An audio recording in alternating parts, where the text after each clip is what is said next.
What is up, everybody? Welcome to this episode of the Dense Pixels podcast. I'm your host, Brad, joined by my co-hosts, Micah. Hey. Carrie. What up? And Terrence. Up. Let's get right into it.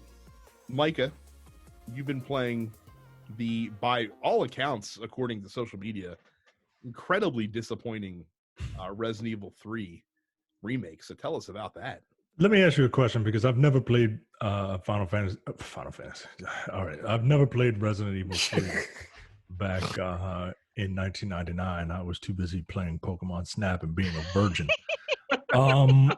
Did Resident Evil 3 get this type of reception back then? No, it was not nearly as popular as Resident Evil 2 was by any stretch of the imagination, but it was still a highly thought of game. Okay. I'm not very far in this game. Mm-hmm. I've only put like 2 hours in, so apparently I'm a third halfway. Right.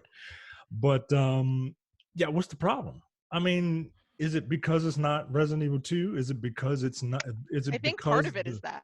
Is it because the bloom is kind of off the rose? Like we've seen what the RE engine can do for these old games, so it isn't. I think the game's also just not as good, quite frankly. Like, not that Resident Evil 3 is a bad game, but it is not 2. It's not as good as 2 was. And it's not 4 either, for that matter, because 4 doesn't come directly after 3 in the chronology of how they release them, but 4 is what is, next in the series, and 4 is considered one of the best games of all time. Yeah. Right, yeah. So you can't really fuck with that one. Yeah, your 3 unfortunately has the it's the middle child. Yeah, it is. It's exactly the middle child. Like it's not the inaugural game in the series.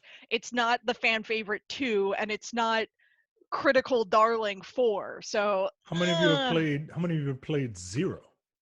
I've played the majority of the Resident Evil games. I think I did play 0. Wait, that was on GameCube, right? Yeah, it's on. It's on. I thought it was on Dreamcast. Or am I conflating that with Code Veronica?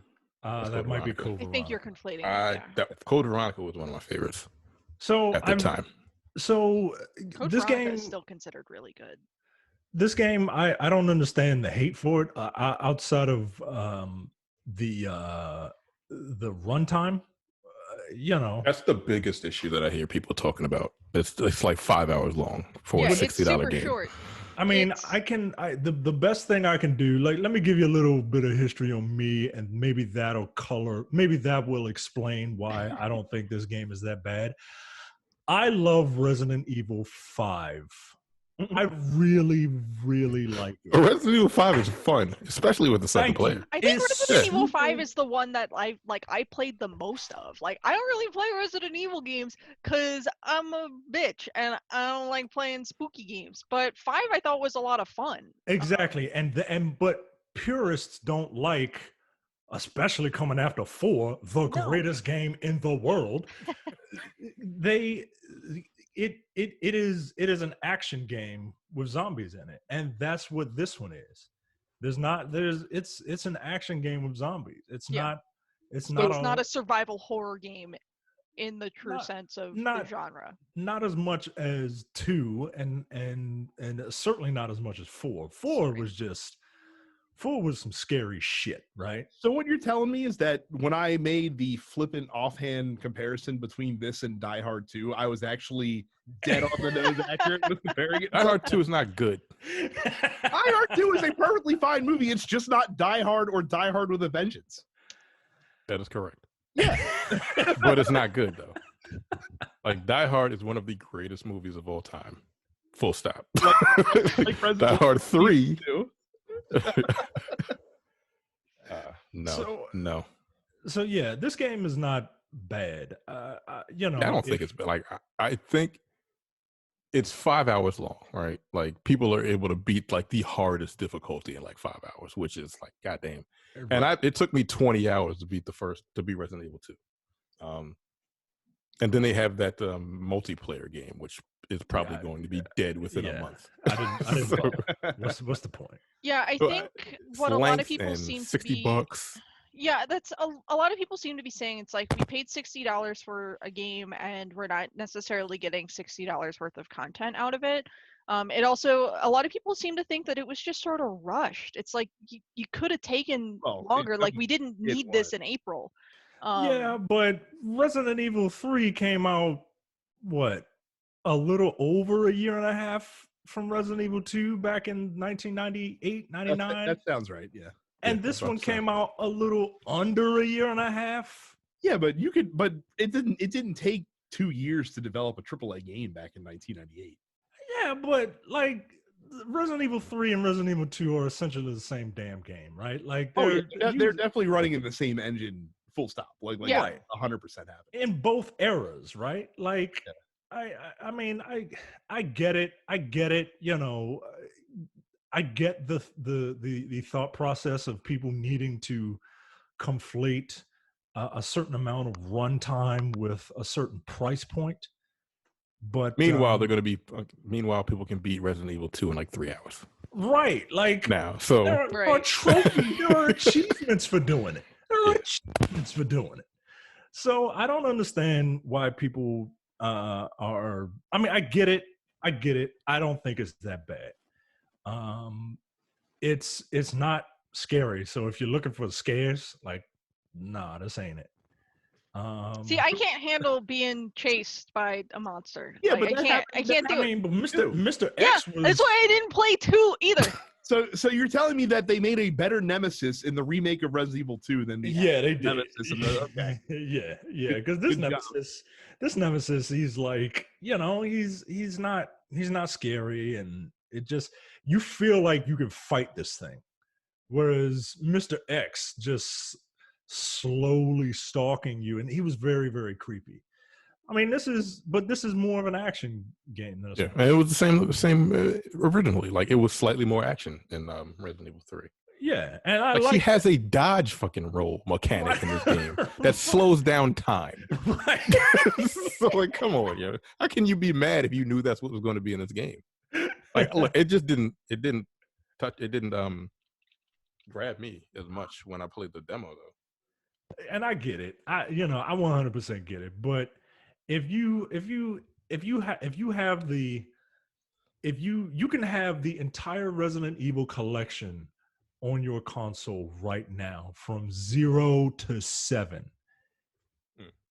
And if you like, I have every single one of them games. Like, I joke about how, I'm a bitch, I don't like these games. No, I like these games, man. And they're fun. And if you like 5, if you like fun, then yeah, I would pick it up. Now, look, if you don't want to pay $60 for it, I totally get it. You could wait 1 month. I guarantee it's gonna be on sale. It's gonna be half off. At least $40, and it's worth $40. So going from a poor money value of $60 to arguably one of the best in terms of role-playing games. Carrie, apparently 100 hours in Persona 5 wasn't enough, that we're going to start and do it all over again. For what it's worth, I finished vanilla Persona 5 in 65 hours because I read very quickly. That's still a very long time. It is a long time, but people tend to average like 100, 120 in that game. I remember posting my finish time the first time I played through that game, and people were like, yo, what the fuck? What game did you play? But yeah, Persona 5 Royal came out last week, and I've been playing it. I got the special edition because that soundtrack fucking bops, man. Also, the mask is cool. I put that with my other shit. But yeah, it's a good game. It like vanilla Persona 5 is considered one of the best RPGs potentially ever made, particularly when it comes to the turn-based typical JRPG style. And somehow they made it better, because Persona 5 Royal is indeed better than Persona 5. It's not just the fact it's like, okay, cool, they added a new party member who you get much later in the game, I assume. New confidants. They added a 15-hour something long epilogue after that, which opens up new potential endings to the game. But like the little sort of quality of life tweaks that they did, like the big thing is if you go into the metaverse and like do dungeon stuff, and you go back home, you're not forced to go to sleep immediately. You can now actually spend your evening doing something else. You're limited to being at home, but you can still like read a book and like get your social skills up and stuff like that. So that's really cool. The little tweaks to the dungeons that they've made are cool. Every boss has been remixed in some fashion, which has been like I didn't spoil myself to stuff that happens in Royal going in, so a lot of these changes I'm discovering for the first time, which is exciting. Yeah, if you liked Persona 5 and you're like, I want to spend more time with the Phantom Thieves, like Persona 5 Royal is definitely worth sinking your teeth into. You're gonna make me buy And this game. if you didn't play Persona 5 but you like RPGs, you should play Persona 5 Royal. Now I you can't just hop into the new content, can you? You have to you literally have to start the game over again.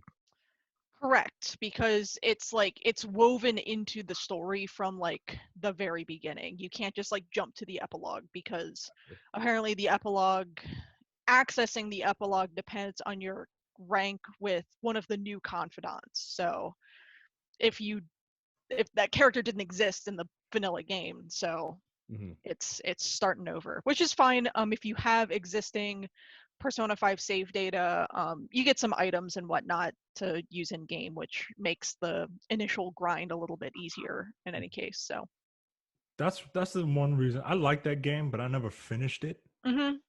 and then it's worth starting over. God damn it. Yeah, sorry. Yo, goddamn. All right, goddamn. So yeah, I've been balancing my time between Persona 5 Royal, Monster Hunter, and Animal Crossing New Horizons. So, because what the fuck else am I going to do with my life right now? A functional free market economy, unlike what we're currently dealing with right now. So fantastic. Yeah. Yeah, so, Animal Crossing's a lot of fun. It's been fun to socialize with my friends through Animal Crossing, and trade items and whatnot. So for new releases, we're gonna say Final Fantasy to the end of this because I want to talk about it a little bit. We'll start PlayStation Plus. Your free games this month for PS4 are going to be Uncharted 4 and Dirt Rally, which I think means that Sony has given away the entire Uncharted collection for free at this point. That sounds right. As long as you've been keeping up with your PlayStation Plus downloads. So that's there for you. New games coming out this month. You have Disaster Report 4, or this week rather. Disaster Report 4 Summer Memories. Below, which is coming to PS4. And there's a new update for No Man's Sky, where now they have mechs in the game. Came out today. Yeah. It was leaked yesterday, and they just updated it today. And yeah, you can get a mech. I don't have it yet. They look cool. I tried loading up No Man's Sky like a couple weeks ago because I was like, well, Earth fucking sucks right now, so I might as well go to space. And it's like I'm so lost on all this new content. Like I feel like I have to start over completely. That's what I'm gonna do eventually as well. So I look forward to hearing Terrence tell us about the mechs in No Man's Sky next week. Because I'm sure you're gonna jump back in. You usually do when they. I want to get my back, and I hope you can like customize the color and shit. I'm sure you can. Can you do that on your other vehicles in the game? Not yet. Okay, so maybe not. Which is kind of whack. Yeah, but you know. You can do them on the terrain vehicles, not the ships. Okay. It says the article says it has its own set of upgrades as well as decals and other cosmetic customization options. Probably, I guess it'll be like your actual exosuit. So that's kind of dope. I don't know. I'll know by the weekend. I'm just gonna have to start over, which sucks because I have like a really cool freighter and I've got all this cool shit, but I got to start over because what the fuck. So Final Fantasy VII Remake is being touted by many as one of the best games of this console generation. Huh. I hate it. I hate it. It doesn't deserve that. Like that's what the people on the interwebs that have reviewed the game are saying. Like I heard people comparing it like competitively against like Breath of the Wild in terms of the quality of the gameplay and how it's presented and everything in the game. So I am now probably buying this game against my better judgment I'm gonna wait for a sale. That's Like, I'm not. That seems like the prudent thing to do, and yet It's not like I don't have a JRPG to play right now, that's right? true. Like, that's true. I just find it incredible though that a remake of a 23-year-old game, of a remake of the first disc of a 20-year-old game. not even the first disc. Yeah, Yeah. 4 or 5 hours of Like the first disc, you made it to the open world, right? This is just the Midgar you portion. made it to areas beyond the, like, you made it to Yeah. other continents in the first disc of Final Fantasy VII. So Yeah, this is Yeah, just but they Midgar. somehow stretched this out to like 30 hours. longer which than is that apparently. If you Crazy. So, I'm probably gonna buy this now though.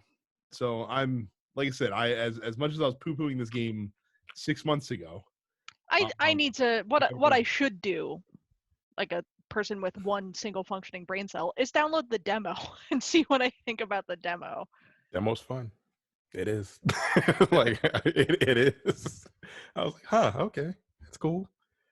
I'm probably gonna pick it up later on sale because I know what happened in the game. You know, I just They get same out thing. of I guess. Midgar. Yeah, yeah.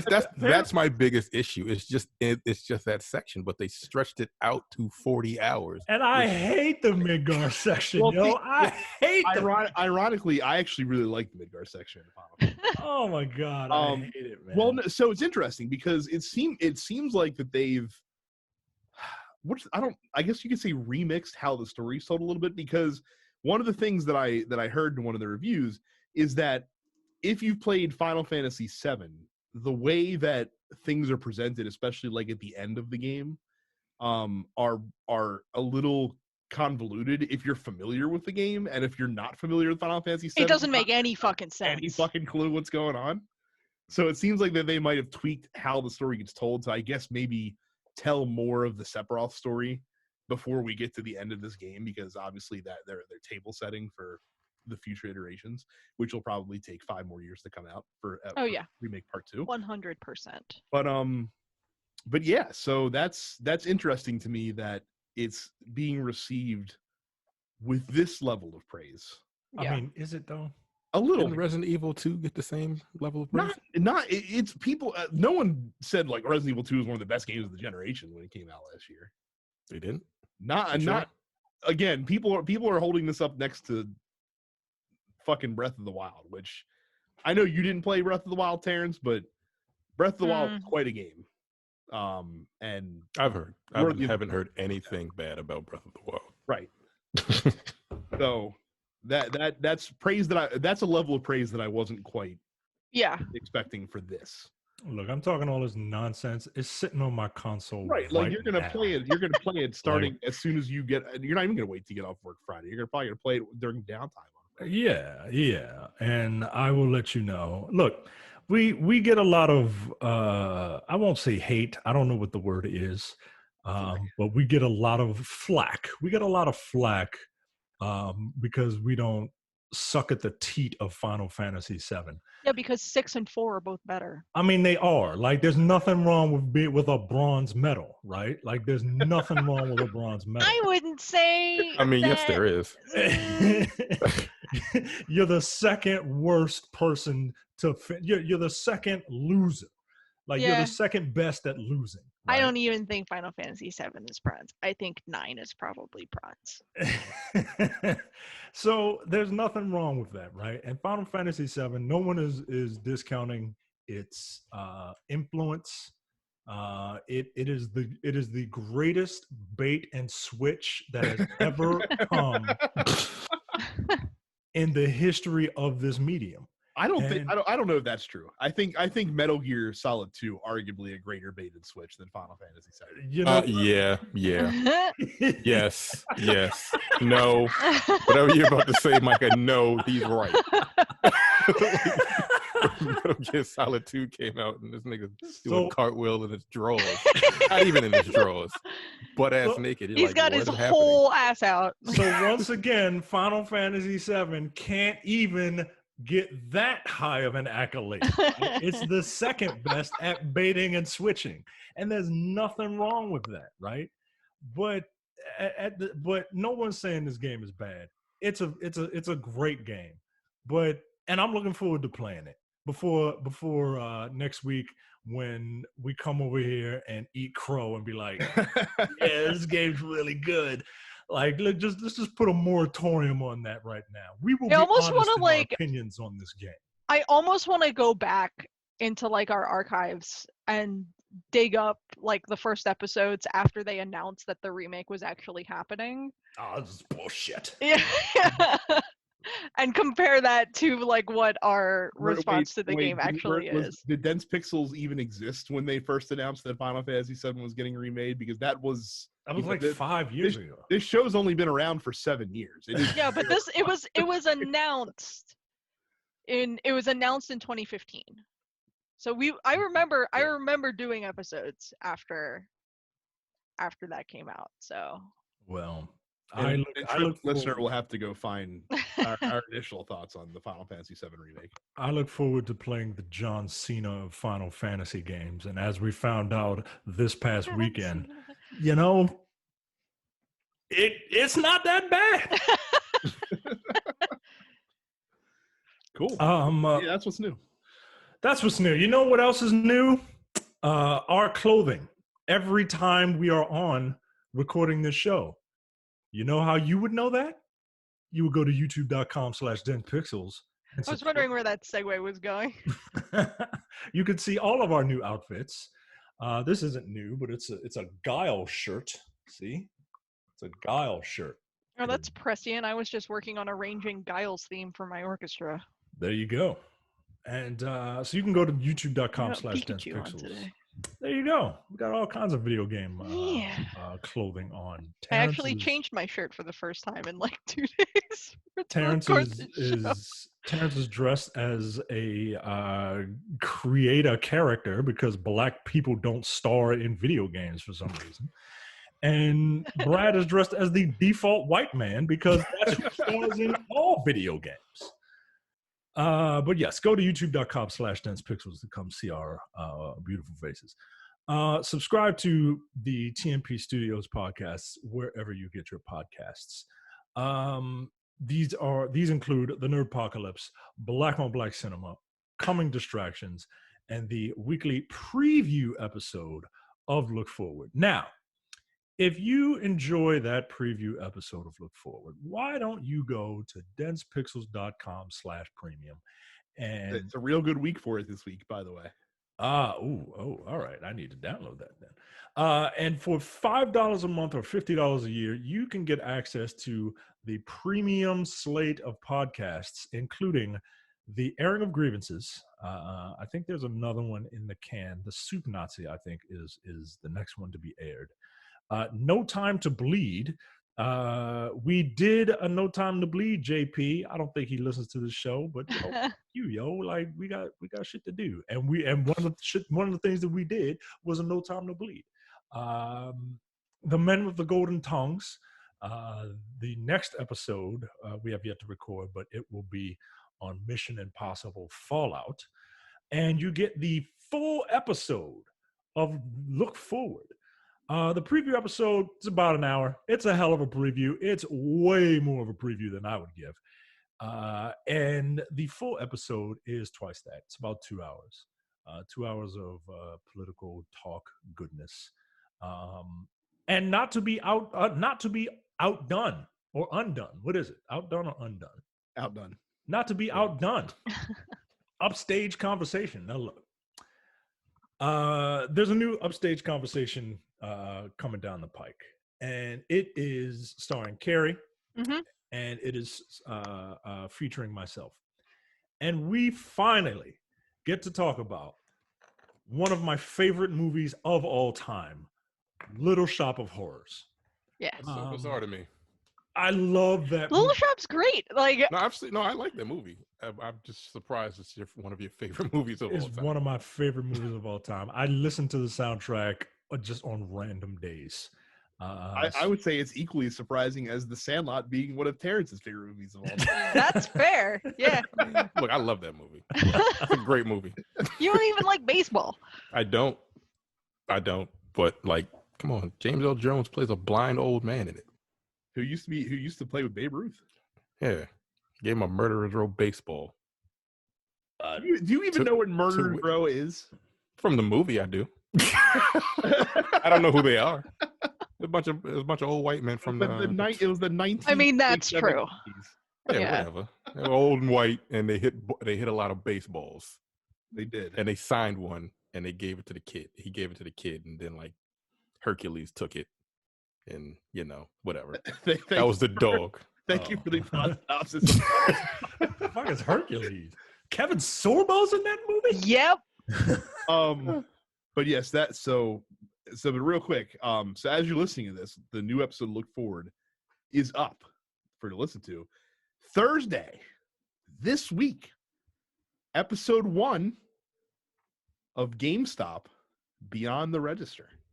Yeah, buddy. Channel as well. So again, densepixels.com/premium, $5 a month, $50 for the entire year. If you are a Dense Pixels fan and have never subscribed to premium, this is a great month to try it out so that you can listen to GameStop Beyond the Register episode 1.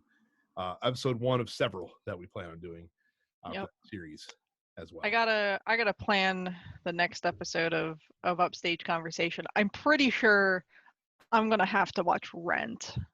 And I am not. Did you just say ew? That. Yeah, Rent is fucking awful.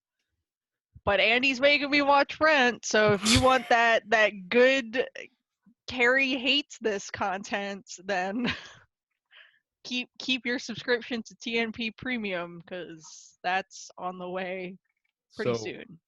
On in the news. Now I know that there are many of us. There's a question that has plagued us since approximately 2013, and that question is: what would the DualShock 4 controller look like if it had futuristic body armor attached to it?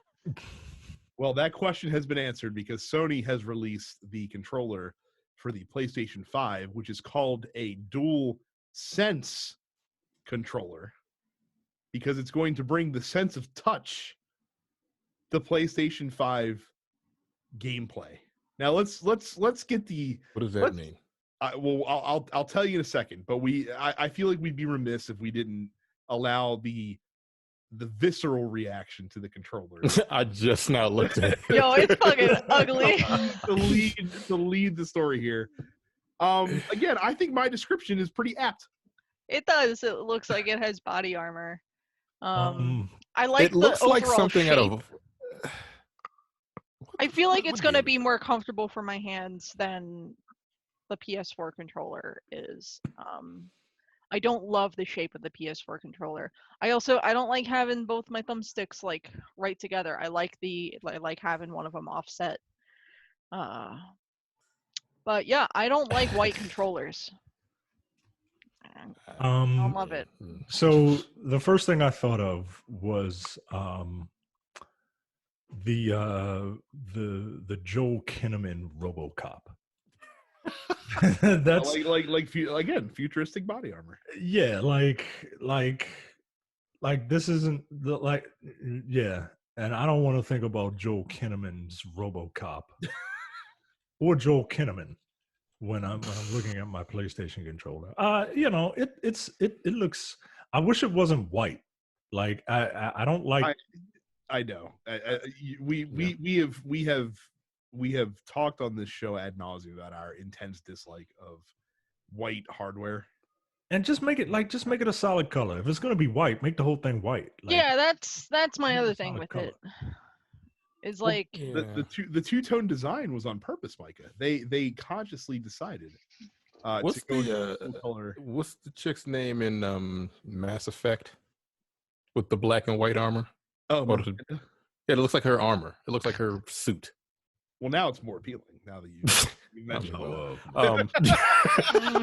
I just need that gratuitous ass shot of the PlayStation. I don't like this. Though, if you're gonna go that route, that's like I'm sure they're gonna be in different colors, and if it was like a different color, like if it was red and black, the bottom part being red and the top part being like more black or all black, and the buttons whatever.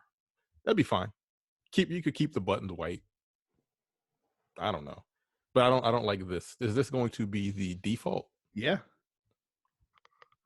What color is the system? Don't know. We'll get to that. And well, the PS5 better not be default white. Someone asked in the don't post do office if we think they're gonna make a white console. God, I hope not. Don't do that. God, I hope. Here's the thing. I think they will. They probably will because the Xbox 360 was white and it got dirty and it looked filthy. Look, like things that are white, they just end up being dirty.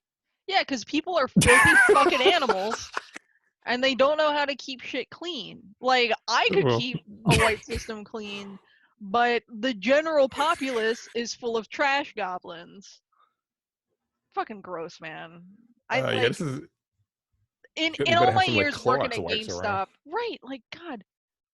In all my years working at GameStop, like 360s, original white 360s were consistently the most disgusting consoles. Yeah. So what does this thing do? Like they said they're gonna bring in touch, but the PlayStation 4 has a touchpad. Yeah, I was gonna say like it's already got a touchpad on it. You'll note that this touchpad is bigger. So that's one of the things that they called out. I don't like that at all. I don't like the touchpad on the PS4 controller, to be honest with you. I hate that the buttons are so fucking small on either side of them. They announced and are recessed. They had announced that the PlayStation 5 is going to have adaptive triggers, which is something that Microsoft did this current generation. So yeah, I mean it's cool that they're getting that, but that's not necessarily a new thing. They apparently lightened the controller somehow. Whatever, that's fine. I don't like that either, Yeah. Like that is it. I mean, it's going to be heavier than the PS3. It's not going to be 6-axis light. It's going to be somewhere in between, probably. Why do they want a lighter controller? I want to feel whatever. Then the share button has gone away, but in its place is the create button, which sounds a lot like the share button. So they just call it something else. Is it the PlayStation button in the middle or the one right underneath it? No. Where the share button is located on the current PS4 controller is now the create button, which seems to have a lot of the functionality of the share button. It's the same fucking. It's the same fucking. It's the same thing. I do like the PlayStation button on this controller. Instead of a round button with a PlayStation logo, it's actually a PlayStation. Yeah, the PlayStation button. Which is pretty dope. I still wish they'd go with the fucking old school rainbow color scheme, but that's just me. And then the light bar, instead of being along the top of the controller, is now on either side of the touchpad. Again, nobody looks down at their controller when they're playing, so this doesn't fucking matter either. At the end of the day, unless you're playing in a dark room. Well, it helps me because on the very rare occasion that I am able to play a video game with my child in the room, he won't grab it because he's transfixed by the light emanating from the controller. So I don't mind that.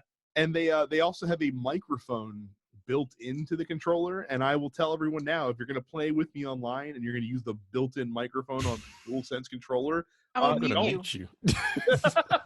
You're getting muted. Please don't go buy a $30 headset, please. And that's weird. Why would you? Just so that people can do online chat without feeling like they need to buy a headset. That's the only reason they did it. So I don't like the sound. I don't like people's voices coming through my fucking speakers on my system. Don't like it. Nope. It creeps me out. Mm-hmm. Also, just I don't like feeling like I'm in someone else's living room. Put a headset in the box. Right. Did it on PS4. That earbud can't cost more than like 50 cents to manufacture. Just put one of those in there. So my gut reaction to this controller was not a positive one, but that's also because we all hate change. Where it's got that's naturally built in. I just don't like the color. I agree with you wholeheartedly on that. Yeah. Nothing like the controller looks fine. Looks a little weird. A little rounded. It is very. It's somewhere in between the regular DualShock and it's starting to creep into like boomerang territory. Yeah, I was going to say like the overall shape reminds me of the boomerang. Yeah. All they got to do is switch those sticks in that fucking D-pad. That's a 360 controller. That's an Xbox controller. Yeah. It is. It kind of is. The superior controller. It is. This is the best fucking controller they've ever made. Yeah. This is it. So the some bad news for Sony. Thanks to the coronavirus pandemic, Iron Man VR and some other lesser known indie game, The Last of Us 2, have been postponed indefinitely because they can't get the game finished while people are working from home, I guess. Yeah, because God forbid people who work in game development aren't in the office crunching to get the game done. That's the worst thing about the fucking shit that like we know about Naughty Dog is like they put their dev teams through really hard periods of crunch in order to get shit done, and that sucks. So, you know, good that this game is delayed so that they aren't being forced to do that, that they can, you know, work on the game at a slower pace from home, but don't have to spend the next 5 weeks crunching as hard as possible to get the game done. Don't be shocked when this happens to Ghost of Tsushima as well, because if this continues on, I can't imagine that they're going to make that. All right, I forgot all about that. Yeah, that's supposed to be coming out in like 2 months, right? Yeah. Yep. Yeah, in June. Yeah. So we'll see about that. Carrie, you'll have to take this next story. My wife has been complaining about fishing eggs Yep. out of the sea in Animal Crossing. Yeah, so in Animal Crossing, they have seasonal events. So rather than Easter proper, they take all of the non-denominational fun stuff as opposed to the whole like Jesus dying and coming back, and they turn it into Bunny Day. And Bunny Day is when a fun little lad called Zipper the Bunny comes and he hides eggs all around your town. And get down, Ganon. Sorry, my cat. And instead of like, the problem with this is that instead of like fishing fish out of the water and hitting trees and getting like wood and materials and hitting rocks and getting iron ore and whatnot, everything has been turned into eggs. Everything has been eggs. The rate at which eggs drop is absurd in the game, and it was to the point where it was like I didn't even want to bother fishing because I knew I was just going to end up with eggs. I didn't want to chop down trees because I knew it was just going to be eggs. I wasn't going to get any wood. Like why bother? So they've fortunately gone back and heard the player complaints about there just being like too many fucking eggs. So they've nerfed the rate at which eggs occur. So I mean, you can't make anything with them eggs? Like you can. You get like special Bunny Day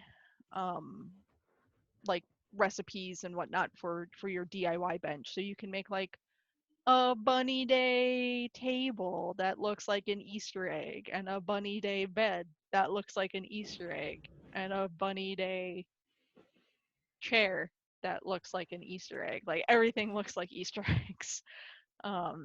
I mean, some of the stuff is cute, but on the whole, it's just a seasonal event. It's just something that happens once a year in the game. But I'm gonna need them to drop something a little more related to the actual resurrection day. Like drop a bunch of crowns of thorns, you know, a bunch of boulders that you got to move out of the way every 3 days. You know what I mean? yeah. No, that's not going to half-ass happen. Don't have. Yeah, basically, the thing that's like annoying a lot of people about it is that the Bunny Day stuff is overlapping with the cherry blossom seasonal stuff, which takes place also throughout April. So people have been trying to get recipes for the cute cherry blossom stuff and have only been getting Bunny Day and like egg stuff. So it's been a lot. There's been an aggressive amount of eggs. So thankfully Nintendo like nerfed those appearance rates a little bit. So in streaming news, Mixer, who is owned by Microsoft, a small company you may have heard of, has given all of their partner streamers, so these are streamers that are actually like partners that have like, you know, wide subscription bases, and they get some extra perks and benefits and can monetize their streams and whatnot. They've given all their partners $100 to help make ends meet. during these tough times during coronavirus. Now, that's a grocery store run, Micah. That's like the face you. I mean, first of all, $100. Second of all, partners like people like Ninja. Yeah, that nigga's a millionaire. Right. Like, I mean, like here's the thing. only- Like, the only- I don't know what the threshold is for partner on Mixer, but I assume it's similar to Twitch, where I think, on Twitch you need like an average of 75 people per stream and X amount of subscribers or something like that. And you have to stream on a consistent enough basis. So at least, if I feel like, $100 is going to mean a lot more people who are just basically like just over that threshold and, probably aren't making more than, a couple $100 off of their streams anyways, than it is to a dude like Ninja who's a fucking millionaire douchebag. He makes $15 million. He's worth $15 million. Insane. Correction, Micah, $15,100,000. Thanks to Microsoft. I mean, I get it. That's Yeah. great. I mean, the other thing is, and the article points out, streamers make a big chunk of their money off of subscriptions and from donations from fans. So as times are getting tougher, and as less people are donating and re-upping on their subscription, then they're going to lose out on that potential revenue as well. So, I mean, it's obviously it's $100, but for some people, $100 could mean affording their groceries for the week or not. So hey, I'm not mad at it. It's $100. I'll take $100. I'm just the way it's at. Like, I don't know what it means to be a Mixer partner, and like the only people that I know who are Mixer partners are like super famous internet celebrities. You know what I mean? yeah, I have to imagine that Microsoft brought this to like their streamers in the same way that Roger Myers Jr. presented the Simpsons family with Itchy and Scratchy Land tickets after surviving a near massacre at the theme park. Like, here are 2 free tickets to Itchy and Scratchy Land, but there are 4 of us. Here are 2 free tickets. That's about the only way that I think that would work. Good on Microsoft, I guess. Yeah. And look, if you need that money, that's great. Absolutely. Maybe don't give the money to the people that you gave millions of dollars of contracts to, and give it to like other streamers. Even if I was Ninja, like, here's an extra 100. Like, what am I gonna do with this? Yeah. What am I going to do? Give mine to somebody else. Yeah, give it away. Pay it forward. Ninja probably kept that shit too. Watch him do his stuff. Keep my $100. So, the ESA has set the new dates for E3 2021, the reimagined E3 2021. Reimagined because none of their big 3 partners are going to be there doing presentations. Microsoft announced they're doing all of their stuff digitally from now on. So, sayonara E3. But allegedly, E3 2021 will be taking place from June 15th to 17th in Los Angeles, as it usually is. So is this like E3 officially turning into video game Comic-Con? Is it? Because at least Comic-Con actually has like Marvel and DC and shit like that show up. Right? Sometimes, yeah. Marvel sometimes skips. Yeah. When they have something major to present, they usually have them show up. But with Microsoft now pulling out, and they haven't formally said we're pulling out of E3, but when you say, hey, all of our presentations are going to be digital from now on, you're sounding a pretty clear bell at that point. Yeah. So, but cool. We'll see if it happens. I mean, I'm sure it will happen. We'll see what it looks like when we get there, assuming that we're still allowed to have public gatherings in June 2021. But we'll see how that goes. Last story. When Jason Schreier's name is attached on an expose, there's not good news coming behind. So Gearbox is known apparently around the industry for paying below industry standard wages for their developers. Now, the reason that they do this is because they have a very generous royalty sharing program that they share with their developers. So basically the way it works, and this is apparently much higher than other companies work this. So royalties from video games for Gearbox are split 60-40. 60% goes back to the company itself and the owners of the company, and then 40% is distributed to employees in the form of quarterly bonuses. And that doesn't sound like a lot, but for some of these employees, these quarterly bonuses were sometimes tens of thousands or even hundreds of thousands of dollars, which is why they were able to get top talent, is because despite the fact that their wages are lower, these bonuses are apparently amazing. And they were told that they're going to, Borderlands 3, the most successful game in the franchise thus far, there's going to be big bonuses coming, except not the case, actually. Apparently, according to Jason Schreier, who reported this, employees of Gearbox will get smaller bonus checks, but nowhere close to the tens of thousands or hundreds of thousands that many had been told they were going to get before Borderlands 3 released. 6 people from Gearbox spoke on background with this, because of course they're not authorized to talk about this. They said it did not, that this has kind of hampered their financial plans, because they had counted on this money coming in. By the way, this is not coronavirus related in any way, shape, or form. Apparently, the reason why this is happening is because the production cost of the game was much higher than the original projection. Because now, apparently, in order to get royalties from 2K, not only did Borderlands 3 have to recoup the game's production budget, which was around $95 million, they had to recoup the production budget with the DLC added, which brought the total amount up to closer to $140 million, thanks to a new agreement that they signed with 2K Games. So despite the fact that this is by far the most successful Borderlands game in the series, it looks like Gearbox employees are getting pinched a little bit.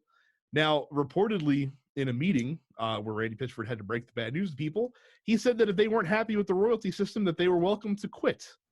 Yeah, that sounds like something his punk ass would do. That nigga's a bitch, yeah. He is. I don't like him, yeah. Like, really? You can quit? Like, really? Now? Yeah. Fuck you, yeah. I'll punch him. Okay. So, yeah. Wow.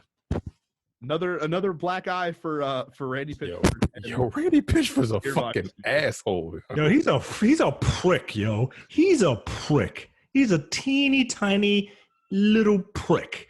And he just God damn it. Yo, fuck off, yo. I hate that guy, man. I hate that guy.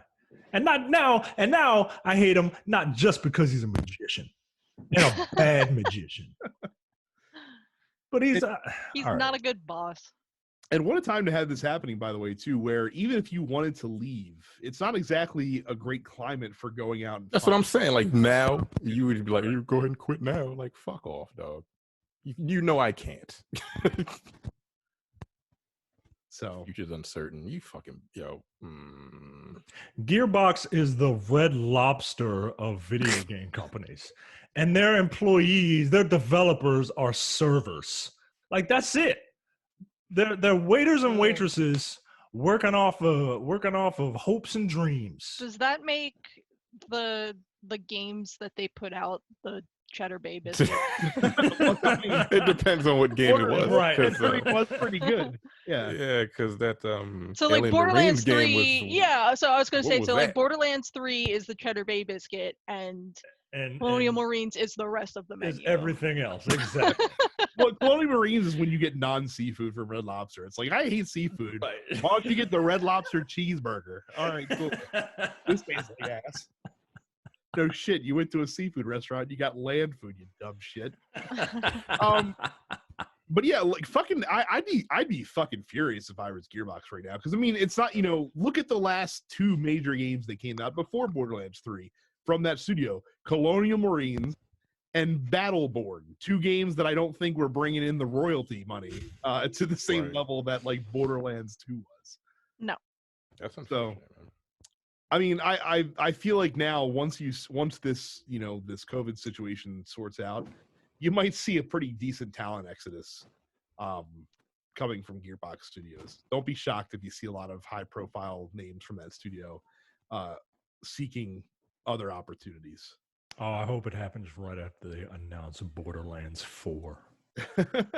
Well, they still got DLC to work out for Borderlands 3, so. Oh. But that's fucking shitty. But that is the news this week. Go to www.densepixels.com/Amazon for all of your Amazon purchases. When you go to www.densepixels.com/Amazon for all of your Amazon purchases, you will support this show by giving us a bit of a kickback on every purchase that you make. And since we were talking about bad magicians, let's see what is on Amazon for magic tricks. Here you go. Master Magic Kit. Easy magic tricks for children or video game developer bosses to learn. There's a lot of terrible magic kits. Oh, well, you got to get the Chris Angel Ultimate Magic Kit Black. Nope. For $58.95 Prime delivery. I don't see anything that's interesting. So yeah, if you wanna get your mind freaked, go to Shut the fuck up. www.com/Amazon and get yourself a Chris Angel Ultimate Magic Kit. He spells Angel it. always reminded me of Todd McFarlane. Does he have a lisp? Yes, he does. Oh. You've never seen Mind Freak before? No. What do I look like? Come on. I did not know Chris Angel spells his name Criss. But are you surprised? I am not. I mean, Jesus Christ. So our main story this week, we figured we'd have quite a few questions in the post office because we're not doing a full-fledged WrestleMania recap this year. It just didn't feel right with how fucking strange WrestleMania was. But before we get into the questions, we can chat just a little bit about WrestleMania. It was both strange and not strange simultaneously watching WrestleMania this year. I only watched 2 matches, so I didn't. You know what the weird? And I watched the cinematic matches, if you will.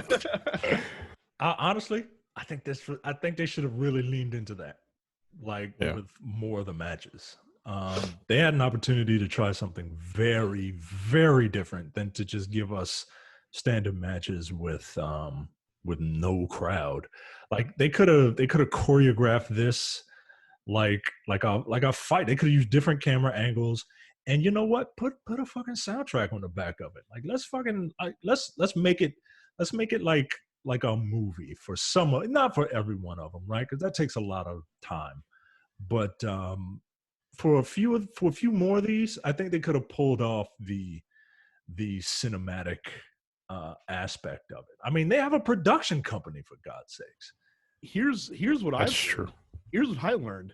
The crowd at a wrestling event might low-key be one of the worst things about professional wrestling.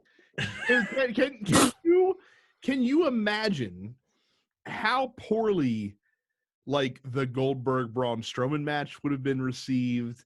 How poorly Charlotte Flair winning would have gone over in front of the live smart crowd, and how it would have taken away. Not that Goldberg Braun Strowman was a good match, it wasn't.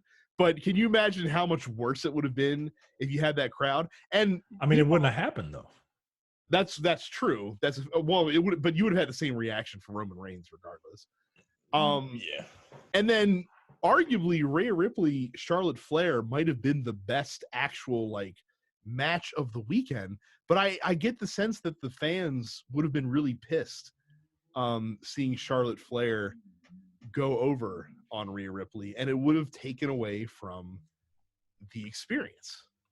So I'm not saying that there shouldn't be crowds for wrestling, because that shit is weird not having crowds there. But at the same time, I didn't mind not having crowds for some of the matches. Now, it definitely hurt some of the matches. Like, I think the main event would have been way more impactful if you had people losing their shit when Drew McIntyre, kicks out of an F5 on a 1 count. And stuff like that. But I don't know. It was strange. I mean, I see your point, but I feel like the crowd. I feel like that. Like I don't know. Maybe I'm just so used to like a cynical, smarky crowd that it just felt every match lacked impact, and like the ladder match was great, and like you said, the Charlotte and Rhea Ripley match was great, and I really liked a few of the matches, but. I don't know, man. There was just something. And you know what else was weird? Some of them were playing to the empty crowd. Like, come on, man. Like, if you're going to do all that, if you're going to do all that, you might as well just pipe crowd noise into the thing. Now, we'd be remiss because we have to get into what was the talk of the weekend. Michael asked, given how unconventional it was, what was the biggest surprise of Wrestlemania for you? Now listen, WWE has done like pre-filmed like off the cuff matches before, like the Boneyard match and the Funhouse match are not wholly unique. We all remember the Hollywood backlot brawl from WrestleMania 12, which was really just an excuse to run O.J. Simpson chase footage during a WrestleMania event. It seemed like that shit was happening. We've had like the boiler room brawls that of yesteryear with Mankind and things of that nature. But given that they didn't really give us any information about the Boneyard match and the Funhouse match, no one knew what to expect from those. And here's what we really didn't expect. I don't think we expected them to be like actually good. like really good. The Boneyard match was entertaining. Did you? I told you, I was like, "That's the silliest shit I've ever seen." Yeah, like it was super fucking. I know it worked. It worked 100%. I was just like, "Yo, this nigga's like," as they needed to. Yeah, they gave it the exact, because I mean, come on, like when the fucking OC comes out and then all of a sudden like the light in the shed light up behind them and all these fucking druids come out and fucking Undertaker's like, all right, let's go, you gotta go, let's go, and he just starts beating the shit out of these cloaked dudes. I had no idea how much I missed trash talking Biker Taker. I mean, it's not having him for the past 15 years. It's weird because I don't know if I do like trash talking Biker Taker. It's not Undertaker to me, right? Like the Undertaker has gone through a lot of different iterations of himself, right? And while I don't mind American Badass Taker, him going around, it just felt like two hillbillies fighting. You know what I mean? just two drunk hillbillies fighting. You know what I mean? From fucking like from where's fucking North Carolina and Texas. Like, you want some, boy? Huh? You want some with me, boy? And then stop saying boy, please. And then he Taker, he's got like I watched the little preview thing afterward, and he's got this Blue Lives Matter shirt on, and I'm just like, the Mystique is killing it, man. You're killing it. You're killing it, man. Like, I just want you to be the fucking undead wizard controlled by an urn held by a fat dude, Like, I don't. But I, I get it. All right, boy, come here, huh? You want some? I'm an old man, huh, boy? Huh? And then fucking AJ style, wing ding diddly dee, as Jay would say. It just there's two drunk hillbillies fucking brawling in their backyard. But at the same time, I was entertained. Yo, they had AJ Styles' hand sticking out of that grave like the goddamn Shredder. That fucking come on. It was so fucking foolish. I was like, yo, this is really fucking stupid. And here's the thing, right? Like with the Undertaker, right? Like, all right, I'm badass Taker. All right, boy. All right, boy. You want some of this, boy? Right? He's in the grave. AJ Styles is in the tractor, and he's about to fucking dump all the dirt on him. And oh shit, fucking Hillbilly Taker is not Hillbilly Taker. He's fucking undead Taker. He teleported. Still got the powers. Just because Right. he's wearing a fucking bandana and a Yo, leather jacket. That's the scariest shit. That's some shit out of black people's nightmares.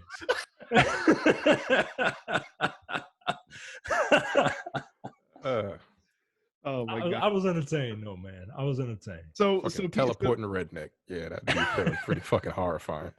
So people thought that it would be difficult to top the Boneyard match when it comes to like these pre-production matches, but we still have this Firefly Funhouse match, and boy howdy, is the 10,000 degree smart view of John Cena's career not one of the most entertaining things that you could have possibly seen. Thank God that John Cena was the subject of this, because nobody else could have possibly committed to the level. That's what I was about to say. Like, who else would have been able to pull this off besides Cena? Yeah, literally no one. I don't want to imagine Hogan trying to do some shit like that. He's too into himself. Imagine The Rock trying to do something like that. I can see The Rock maybe doing it. I can't, man. Going from the blue chipper to really. No, you know I don't think he has. I don't think he. You don't think he's self-deprecating enough? Not to that degree. That shit was great. I mean, good Lord, dude. Like, I think he feels like he's done his time as the Tooth Fairy and all that shit. He ain't never going back to that. He ain't never humiliating himself like that. I don't want to hear anybody say anything negative about John Cena ever. Like, that dude, he has done some. He has been who he has been, but he is very self-aware, and he seems like he's just kind of over it. And this is his like mea culpa for all the shit that he's done throughout his career, for better or for worse. This was, dare I say it, this shit was genius. Like, well, especially how they tied it into the end, where they ran back Cena's promo that he had on SmackDown about ending the most overhyped superstar in history, as he was about to be destroyed by the Fiend, basically. I absolutely loved it. It's one of those things that if you are a wrestling fan and you follow this stuff, and John Cena specifically, and just all of WWE specifically, right? Because John Cena is very much the analog for Hulk Hogan and the white meat baby face that Vince McMahon gets a hard on for. Like, if you follow wrestling, this was something that you can just watch over and over again and just pick apart like little things. And I can't wait to go on YouTube and just see different like recaps of this and the different things that people pick out, and see if I can find anything different. Or I loved it, man. There's one other person that doing something like this would work really well with, and I think that he could do it. I just don't know what the payoff is for it, because the payoff for this, right, is eventually John Cena is going to come back and beat the shit out of Bray Wyatt, right? Like that. I feel like that's going to happen eventually. Yeah. Like a long time from now. It doesn't have to happen tomorrow. Doing this with Triple H would be incredibly interesting. I think he would actually be. I think he would be able to pull it off. I think he would be. Yeah, he would do it. He would actually do it. He would, and I would watch it for one fucking reason. That WrestleMania where he was supposed to fucking lose to Booker T and he didn't. Oh yeah. And he gave Booker T the pedigree and didn't cover the nigga for like 20 seconds. Yo, fuck you. 27 seconds. Yo, right. See? It affected something you like too. that. I can't. Something like that. Oh man, I would love to just have that shit thrown back in his face. And yeah, I think he would do it. At this point, yeah, I think he would do it. So let's get to the questions. We're going to be bouncing back and forth between video games and wrestling because they're in no specific order. Terrell asks, why the hell does Amir need a $350 edition of Final Fantasy VII Remake and the $80 edition to the game at the same time? Yeah, I'm going to pull up on Amir one day. Where you live at? About to rob Amir, For real. Amir is that dude at the end of Queen and Slim that turned Queen and Slim for $500,000. Cause Yeah. this look, I ain't mad at you. I'm a fool, and I had money at one point, and a fool and his money are soon parted. I get it. But wow, there's a $350 edition of this game. Mhm. Doesn't it come with like a statue, a cloud on a motorcycle or whatever? Yeah, naturally. Is that what it is? Oh, okay. Yeah. What's your problem, Amir? Why do you need that? Why do you have so much disposable income, my nigga? Like, what the fuck do you do? It's the first class edition, is what it's called. It's $329.99, and it comes with the game, a special play art of Cloud and his motorcycle, art book, soundtrack, steel book, and some DLC. So really, what you're paying for is the figure. You know what? Being that it's Square, I'm surprised it comes to the game. I would expect them to withhold that in some way, shape, or form, considering that they couldn't even give you the Kingdom Hearts season pass with the $280 edition of that game that came out. Wow. Fuck out of here. E-Man asks, do you think that either Sony or Microsoft will lower the price of either console and sell them at a loss? Sony's done that before. We don't know how much it's going to cost. That's true. But yeah, like Carrie mentioned, Sony's done this before.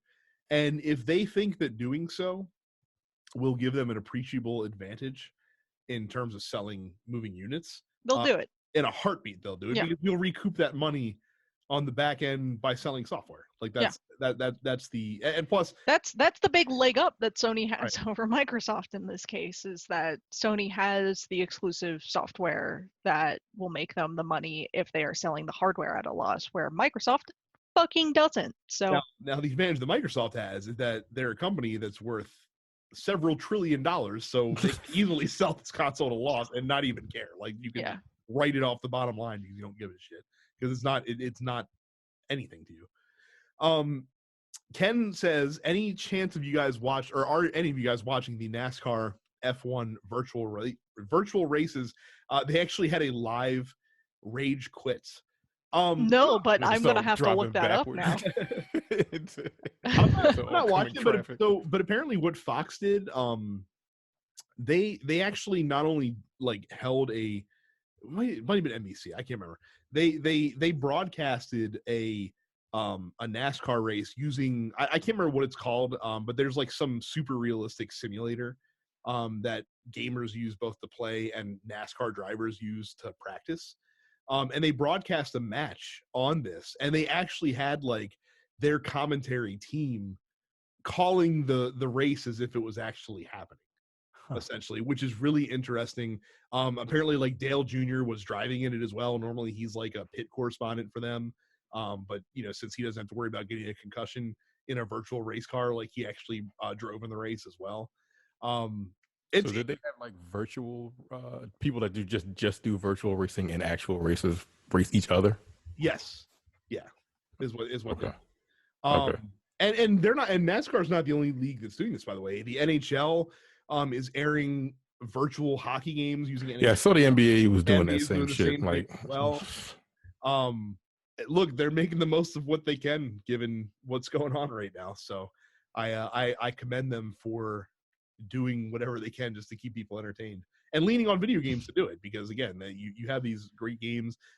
They should have been partnering with the video game companies probably a long time ago. Yep. Given how intertied they can be, and I think they might see the potential of this now. I'm glad that the virtual caps have been undefeated.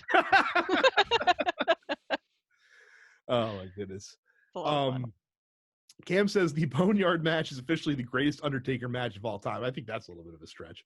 What do you guys think about the idea of doing something similar next year, but finally giving us Undertaker versus Sting? I mean, I see what you're saying, but like these dudes ain't no spring chickens, man. And seeing the Undertaker in a couple of scenes, he even in this highly produced, highly in quotes produced Boneyard match, he still looked like he was dragging ass a little bit. Like, Yeah, he's 50. Yeah, I don't. Right. I don't need to see Undertaker versus Sting. I don't. I don't need to see it because of Sting. Like Sting's last match was 5 years ago at this point, and Sting didn't look very good then. Oh yes, yeah, 2015. Yo, are you serious? I shit you not. 2015 that was his last hurrah. So against Triple H? No, against Seth Rollins. He wrestled Seth Rollins. That was 5 years ago. Yeah, I remember Seth Rollins fucked his neck up by accident, and that's when he had to step away. And Sting didn't look very good. Yeah, Sting looked terrible. Yeah, so but he hadn't wrestled in a long time, right? Yeah, at that point he hadn't wrestled in a pretty long time either. Again, if you want to see what two old guys who have no business being in the ring at this point, go back and watch the Undertaker Goldberg match from Crown Jewel from last year. Undertaker is fine still wrestling, but he needs someone like an AJ Styles that can carry his ass to a definitely decent match. Yeah. So. And he needs teleportation and pyrokinesis, apparently. So Malcolm, watch me light this cross, boy! Bam! Malcolm is upset. It was not a great weekend, WrestleMania weekend for black athletes. Only the Street Profits did well. Yeah, it will never be a great weekend for Malcolm. So it don't even matter. That's true. That's true. Like every black fucking person on the roster could win, and he would still find something to bitch about. He's especially mad at Charlotte Flair getting all these opportunities. I don't understand why anyone is upset at Charlotte Flair being like the greatest women's wrestler. Yeah, here's the thing. I don't really watch a lot of wrestling. I don't even really watch all around best there. I don't watch wrestling like that, and I know that Charlotte Flair is just that good. Like in terms of like you said, Terrence, in terms of all around professional wrestler, yeah, she could talk, she can move, she's athletic, she's big, like that helps. And she's not even that big. It's like she's just taller than the rest. Right, she's the rest of the women. She's 5'10". Like that's tall for a woman. And you know, I hate to belittle it. She's not gross looking, right? Like she's not ugly. So people think it's just a name. Nah, yo, I think she's proven time and again that she, you know, she can. The only thing that she can't do is be a face. That's it. She's a shitty face. She's a terrible good guy. She's a person that you love to just root against. But by the same token, like I feel like that anyone that shits on her, like if they were watching back in the 1980s, would be bitching like, "Why does Ric Flair always get to be the world champion all the time?" Because he's the best, and you need good villains so that the good guys have something to chase after. Yeah, man. That's kind of that's kind of how all of the professional wrestling works. That's how heroship works, right? Like Superman don't look good beating up, you know, a high school bully. That ain't tough. You know what I mean? Like you need proper heels, man, and she's one of the best, man. I love her fucking outfits too. Like, not gonna lie, the fucking feathers around her hair. Yeah, I'm into it. Yeah, I'm gonna say something that makes you mad, Malcolm, and I don't want to make you mad, but I'm gonna say something to make you mad. Because I like Malcolm. I like the fact that Malcolm has this counterculture point of view. Charlotte Flair is the Beyonce of wrestling. She is. Yeah.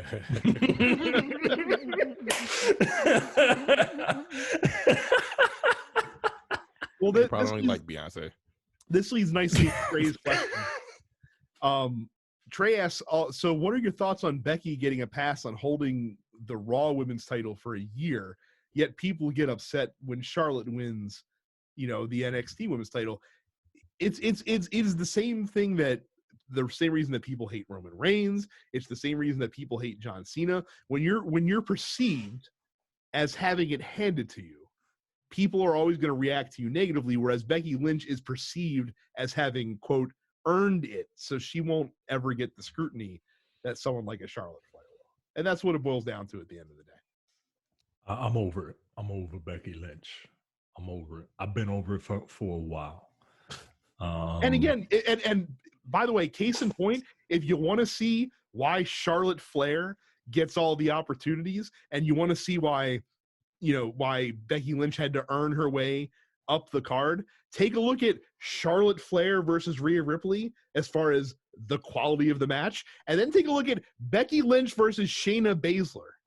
Not to say that Becky Lynch or Shayna Baszler are not good wrestlers, because they are, but Shayna Baszler still is somewhat raw to some extent and still benefits from having an experienced opponent. All of Shayna Baszler's best matches are against much more experienced opponents. Charlotte Flair can get a great match out of fucking anybody. And again, Rhea Ripley is talented. Rhea Ripley is also 24 and relatively inexperienced. The reason why that match was as good as it was ain't because of Rhea Ripley. I hate to break it to you. Right. And that's what, and again, you want to know why Charlotte's the champ? That's why Charlotte's the champ, because every match that she has where she defends that NXT title is probably going to be at least a 3-star match, if not better, because she's going to get those opponents. And Becky Lynch is cool. She doesn't have that same ability to pull great matches out of anybody. And if you need evidence of that, go check out that Lacey Evans feud from last year. Oof. Because I'll tell you this, Charlotte Flair probably would have gotten a decent match out of Lacey Evans. Yeah, but then it would have been the Spider-Man meme, just two tall blondes looking at each other like, I look like you. I look like you. Right. Like Liv Morgan looked pretty good against Asuka last night because Asuka got a great match out of Liv Morgan. Natalya got a decent match out of Liv Morgan because they're very good wrestlers. Becky Lynch is very good at making Becky Lynch look good. Yeah. So, and that's what that boils down to. Stuart says, finally played and completed Control and loved the Ashtray Maze section of the game. What is your favorite instance of gameplay and music combining into something special in a game and not necessarily soundtrack during a cutscene? I don't know if this counts, but the only thing that, I don't know if this counts, but I'll say it anyway. The only time that I was playing a game and then a music cue kind of kicked in was the first Red Dead Redemption. After all the events of the first act, you have to go and you have to travel to Mexico, and it was like a somber time, and as you are galloping into Mexico, it's dusk and the sun is going down, and then this music starts playing and it starts swelling up, and I don't know, I was just into that moment right then and there, especially because I'm not like a huge Western guy. Mm-hmm. And I felt it, but I don't know if that's necessarily what he's talking about. I think for me, like the entire Breath of the Wild music experience is really interesting because it's really low key most of the time, which makes the music that much more impactful when it is sort of bigger. So yeah, it's just like, man, just like coming up on the hill when you first get out of the cave and the music swells in that game. That's really cool. More recently though, one of my favorite instances is the gym leader music in Pokemon Sword and Shield, because when the gym leader gets their like team down to their last Pokemon, the music like sort of kicks up a notch and you hear like the crowd come in and start chanting for them and whatnot, and I'm just like, God, it's so fucking cool. Like it makes it sound like you're in this like, high energy arena atmosphere. Yeah, that shit gets me real pumped. I don't know if I have one. So for me, like the most grandiose thing that I can think of is the final boss fight in Final Fantasy VI. We were just talking about Dancing Mad before we Dancing Mad is one hell of a piece. And especially because you're literally scaling like a god tower basically, and the movements start swelling and the end becomes a little bit more high tempo, and then like when you get to Kefka, like it's like the hymnal like course opens up, and it's like the fucking skies are opening and you're going to fight God basically, because you are like, yeah, that's exactly what's happening in that game. And that's pretty cool.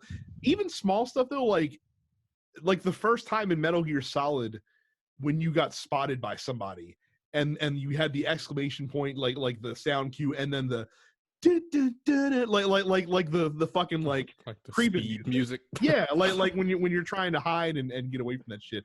Like that is the very perfect soundtrack to use for that specific instance. And so small stuff like that, like I like when games take a cool musical cue and use it to immerse you.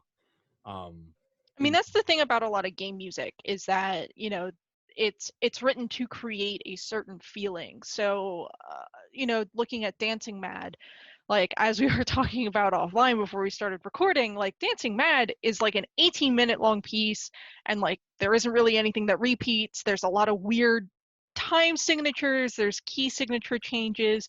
It's very much all over the place. But like it's perfect for the situation, which is like it's a piece meant to sort of make you feel uneasy and make you feel as though you're doing something grandiose and very difficult, because it, by not maintaining sort of anything for any extended period of time, it's constantly sort of like throwing your brain off a little bit as you're trying to finish this long boss fight. Yeah, video game music is super cool. If anyone ever wants to talk to me about video game music, please let me know. I'm happy to do it. I'm literally in the midst of arranging half of a show for my orchestra for the fall right now. So we're doing a lot of cool stuff, and I'm very excited about it. Overrated. Like One Wing Angel is a very cookie cutter song for that moment. One Winged Angel, I have more appreciation for One Winged Angel now after having learned the song and played it, than I think I did before. So, Trey but I also don't think it's No More his best work. Trey also asks, will Nintendo update the NES and SNES online now due to the pandemic, or just hope we all ignore it still for Animal Crossing? Hilarious. As soon as they backed off of the once a month thing, you should have known that was going to be a barren wasteland of updates. That service. John says WWE frequently has an issue with making fans feel rewarded for keeping up long-term with their programming. Often events happen and are just forgotten about. That's not a WWE exclusive problem, by the way. With the Firefly Funhouse match, I actually felt like I didn't waste my time keeping up with this shit over the years. There were so many little nuggets in there. I really appreciate it. It doesn't happen often. I hope to see more of that. Micah, that's very much to what you alluded to. Now, here's the problem with the success of the Funhouse match and the Boneyard match. WWE has never found a successful idea that they couldn't run into. Yep. Especially now, boy. Right. If you don't think we're going to see more of that in the future, you obviously have not been paying attention to WWE programming for the last 30 years, and not all of it's going to be as well done as the other two were during Wrestlemania. I want to know whose idea the Firefly Funhouse match was. Bray Wyatt. Or that whole probably Bray Wyatt's, and then I mean, look, credit to WWE for actually airing it.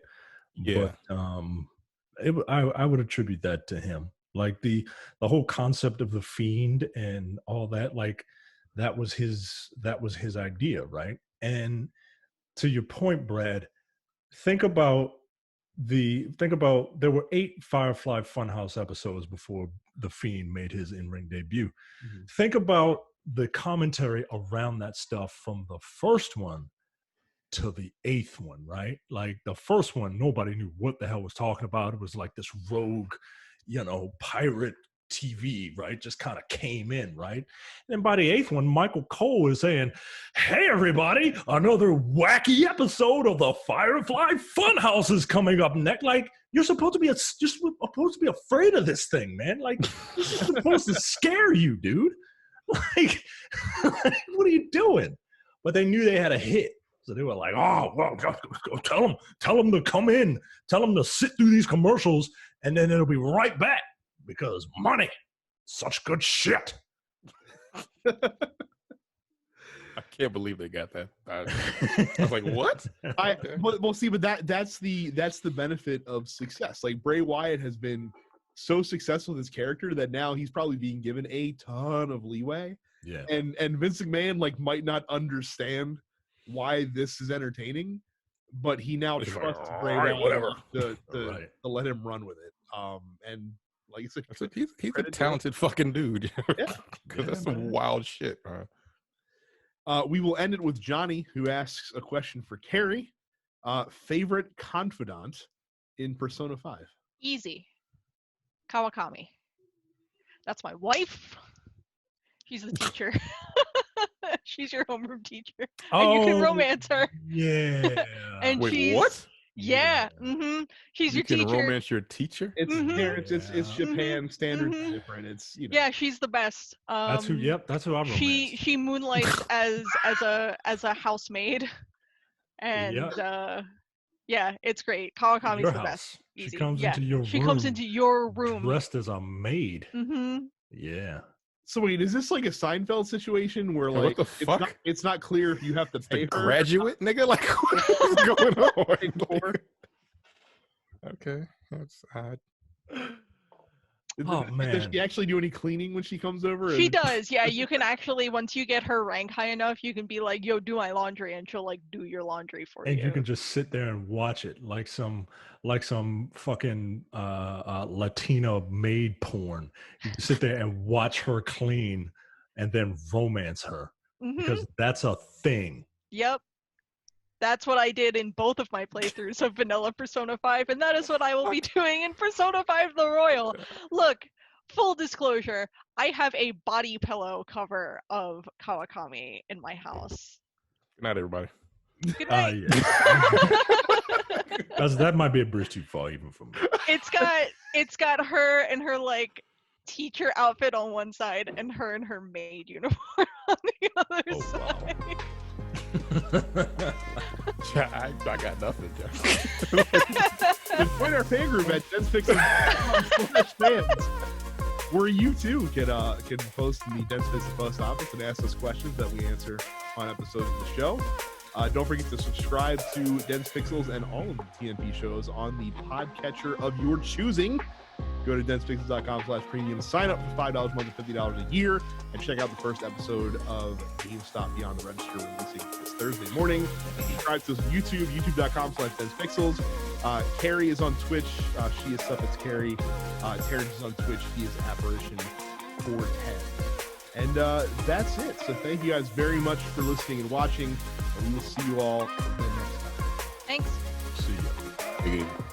You're watching the Dense Pixels YouTube channel. Click the subscribe button while you're here and make sure you check out our weekly podcast where we discuss the latest gaming news and our impressions on what games we've been playing.